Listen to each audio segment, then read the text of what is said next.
नमस्कार दोस्तों, एकलव्य क्लासेज की यूट्यूब चैनल पर आपका फिर से हार्दिक स्वागत और अभिनंदन है। पिछले वीडियो में हमने मनुष्य में जनन तंत्र यानी नर जनन तंत्र के बारे में देख लिया था। अब हम इस वीडियो में जानने वाले हैं कि मादा जनन तंत्र कैसा होता है, उसके बाद द्वितीयक लैंगिक लक्षण, अंडाणु की संरचना, इतना इस वीडियो में होगा। और थोड़ा सा रहेगा आपके लिए जनन स्वास्थ्य, यानी आज यह चैप्टर आपका समाप्त हो जाएगा। तो चलिए बिना देर किए हम इसको शुरू करने वाले हैं। चलिए तो देख लेते हैं मादा जनन तंत्र। देखिए स्क्रीन शॉट भी लेकर आप इस फिगर को बढ़िया से बना लीजिएगा। पहले हेडिंग देख लीजिए, मादा जनन तंत्र फीमेल रिप्रोडक्टिव आर्गन। उसके बाद इस फिगर को, तो चलिए हम फिगर को दिखा देते हैं कि कैसा रहेगा आपका फिगर। तो शुरू करते हैं।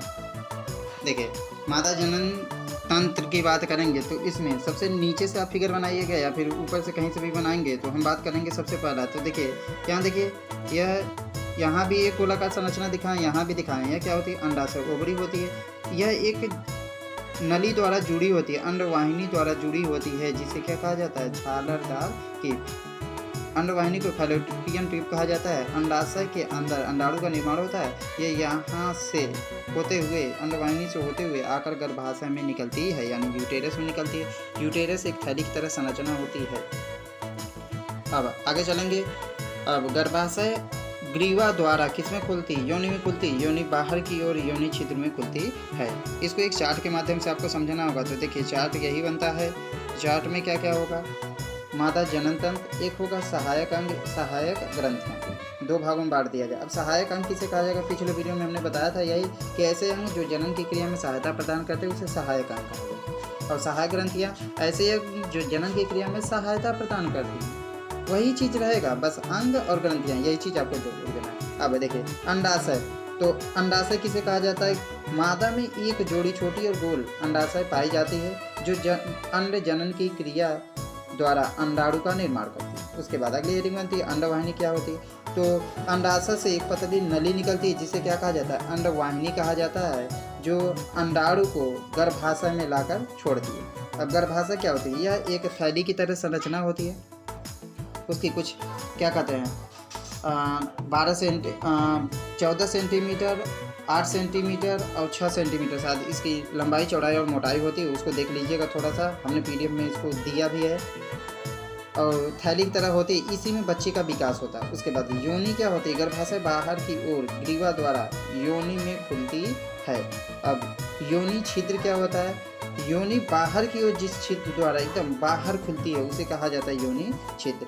उसके बाद सहायक ग्रंथियां, जैसे सेम नर जनन तंत्र में परिभाषा थी, सेम वही रहेगी कि यह जनन की क्रिया में सहायता प्रदान करती है, उसके साथ साथ अंडाणुओं को पोषण भी प्रदान करने का काम करती है।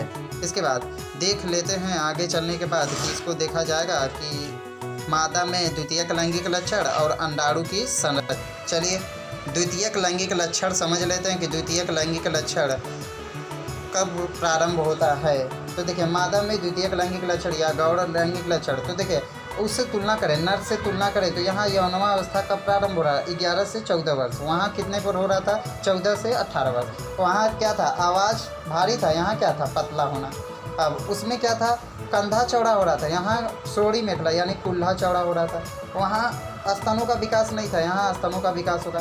शरीर पर बाल वहाँ भी था, यहाँ पर भी शरीर का बाल हो जाएगा। वहाँ क्या था? वृषण में शुक्राणुओं का निर्माण। यहाँ क्या रहेगा? अंडाशय में अंडाणुओं का निर्माण प्रारंभ होना।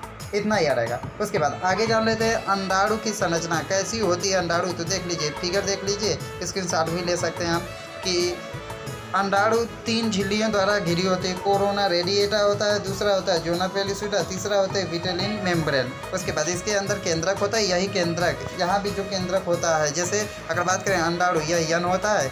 जब दोनों यन मिलते हैं तो डिप्लॉइड बन जाता है, यानी अंडाणु और शुक्राणु मिलते हैं, युग्मनज यानी जाइगोट का निर्माण होता है, तो 2 यन डिप्लॉइड कंडीशन आ जाती है। इसके बाद और आगे चलते हैं। तो देखिए अब आगे क्या जानना होगा, आगे थोड़ा सा आपको, चलिए नोट पॉइंट आपको समझना, क्योंकि नोट्स भी समझ लीजिए। तो देखिए नोट पॉइंट में क्या रहेगा कि मादा में एस्ट्रोजन, वहाँ क्या था? टेस्टोस्टेरोन। तो देखिए 2 हार्मोन से एस्ट्रोजन और प्रोजेस्टेरॉन नामक हार्मोन निकलता है, जो द्वितीयक यानी गौड़ लैंगिक लक्षण उत्पन्न करता है। अब एक चीज़ और नोट पॉइंट में, ऋतुस्राव, रजोधर्म या मेंस्ट्रुअल साइकिल बोली जाती है। यमसी क्या चीज़ होता है? जितने भी क्या कहते हैं गर्ल्स हैं उनको तो अच्छी तरीके से, बॉयज़ को भी समझना होगा। तो देखिए, जो लोग नहीं जानते वो थोड़ा समझ जाएं कि जब मादा में अंडकोशिका यहाँ को नहीं रहेगा, का लिखिएगा, का निषेचन नहीं हो पाता, तो यह गर्भाशय की परत, आंतरिक परत होती है इंडोमेट्रियम जो वाल होती है। तो देखिए, यह गर्भाशय की परत के साथ टूट कर योनि मार्ग से रुधिर और श्लेष्म के रूप में प्रत्येक 28 दिन यानी 1 माह के अंतराल पर बाहर निकलती हैं, जिसे क्या कहा जाता है? ऋतुस्राव कहा जाता है। इसकी अवधि कितनी होती है? तो 2 से 8 दिनों की इसकी अवधि होती है। अब आगे इसी चैप्टर में आपको जानना होगा कि जनन स्वास्थ्य क्या होता है। तो उसमें हम थोड़ा सा आपको बता देते हैं कि इसमें जनसंख्या के बारे में आपको जानना होगा, परिवार नियोजन जानना होगा, तो उसको पढ़ लीजिएगा। हम यहाँ से थोड़ा सा आपको गर्भधारण रोकने की विधि के बारे में बता दे रहे हैं। इसी के साथ यह चैप्टर आपका समाप्त भी हो जाएगा। तो चलिए देखते हैं कि अनचाहा गर्भ या फिर जनसंख्या को कैसे नियंत्रित किया जाएगा। तो रोकने की विधि, तो विधि में 2 विधि है, एक है अस्थायी विधि, एक है अस्थायी विधि। अस्थायी विधि मतलब परमानेंट, देखिए अस्थायी मतलब परमानेंट हो जाता है, अस्थायी मतलब फिक्स नहीं है कि रुका ही रहेगा। तो देखिए इसमें क्या होगा? निरोध खंडो, कापटी लूप, गर्भ निरोधक गोलियाँ, थोड़ा थोड़ा पढ़ लेंगे। देखिए निरोध का प्रयोग मेल करते हैं, कापटी का फीमेल करते हैं, और गर्भ निरोधक गोलियाँ भी फीमेल यूज करती हैं, तो उसको थोड़ा सा पढ़ लीजिएगा। उसके बाद अस्थायी विधि में सबसे ज़्यादा इंपॉर्टेंट है आपका नसबंदी और नलबंदी। नसबंदी होती है आपकी पुरुषों में और नलबंदी होती है महिलाओं में। नसबंदी में होता क्या है? जो शुक्रवाहिनी होती है उसको काट कर बांध दिया जाता है, शल्य चिकित्सा द्वारा काट कर बांध दिया जाएगा, जिससे शुक्राणु बाहर निकलेंगे ही नहीं। ऐसे नलबंदी में क्या होता है? अंडवाहिनी को काट कर बांध दिया जाएगा और अंडाणु बाहर नहीं निकलेंगे, तो निषेचन की क्रिया होगी ही नहीं। चाहे जितना भी संभव किया जाएगा, निषेचन होगा ही नहीं अंडाणु शुक्राणु का, तो गर्भधारण होगा ही नहीं। बस इसी के साथ यह चैप्टर जीवों में जनन आपका चैप्टर समाप्त होता है। अगर यह वीडियो अच्छा लगा हो तो हमारे चैनल को लाइक और सब्सक्राइब अवश्य कीजिएगा। पूरा PDF, इस चैप्टर्स का पूरा PDF तैयार है। जितने लोग भी व्हाट्सएप से जुड़े हैं उनके व्हाट्सएप पर सेंड कर दिया गया है इस चैप्टर्स का पूरा PDF। अगर आपको भी चाहिए तो आप कमेंट बॉक्स में अपना नाम, मोबाइल नंबर सेंड कीजिएगा, आपको भी सेंड कर दिया जाएगा PDF फाइल। कोशिश यही है कि आपका पूरा सिलेबस साथ में लेकर चला जाए, कुछ भी छूटे ना। ठीक है, फिर मिलेंगे अगले वीडियो में, तब तक के लिए टाटा बाय बाय।